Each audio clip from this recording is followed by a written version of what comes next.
House Majority Leader Steve Scalise joins us live here on set. Majority Leader, thanks so much for taking some time with us. When we see what's happening in the world, we have to talk about our southern border and what Congress is doing and what Joe Biden is not doing to secure that border. Obviously, the world's an even more dangerous place today as we stand with Israel, our strongest ally, while they're at war. We also recognize that our border is not secure, and it is a major, major threat to our country. This has been a problem for years, and we've been highlighting it. We've passed bills out of the House to secure America's border, and Joe Biden's been ignoring this problem for way, way too long.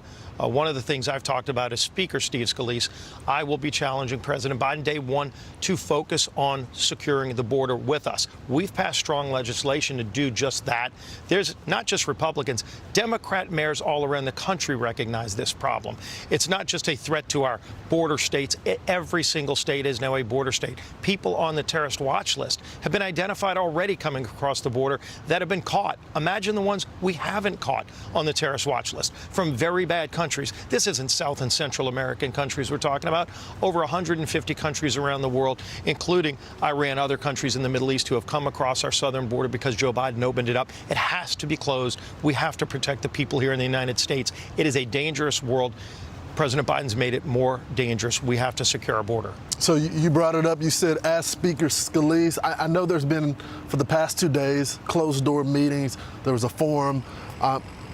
Do you feel like there is progress within the caucus?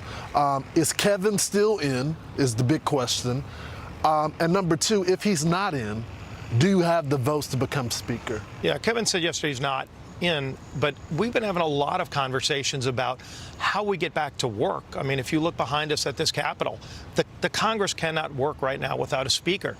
But the world is still moving, and it's working, and it's moving in a very bad direction. We've got to get the House back to work. There are real things that need to be done. Obviously, I've been talking to our allies in Israel. There are real things they need. You know, we've passed some legislation already just in the last few weeks to put in place the ability for Israel to have more defense systems that they could use today. Those things aren't in place. There's real work that needs to be done.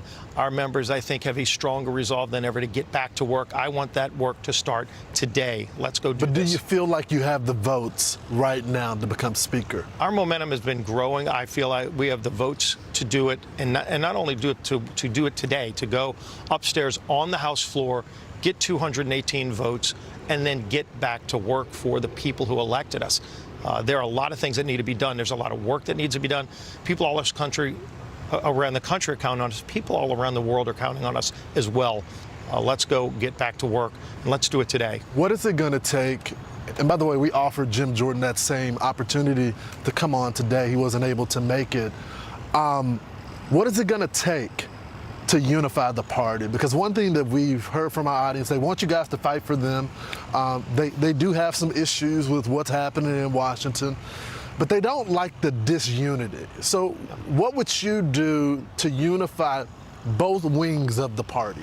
This is something I've done my whole career in Congress. I mean, I'm passionate conservative, but knows how to put coalitions together, to do big things, to go fight for those families who are struggling. You know, I've put together very complicated coalitions to do major healthcare policy, energy policy, border security policy, Parents' Bill of Rights.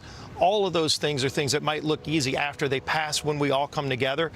They're all very complicated when you're trying to put together everybody from the most moderate to the most conservative member within our conference.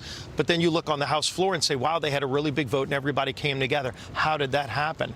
I've been doing that for years as the whip, as the leader.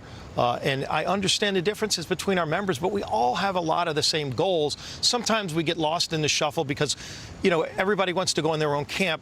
I really focus on how we bring people together to focus on a mission of getting this country back on track. Real quickly, because we're up against a break, will we have a speaker in that building behind us by the end of the day? I am very confident we will, yes.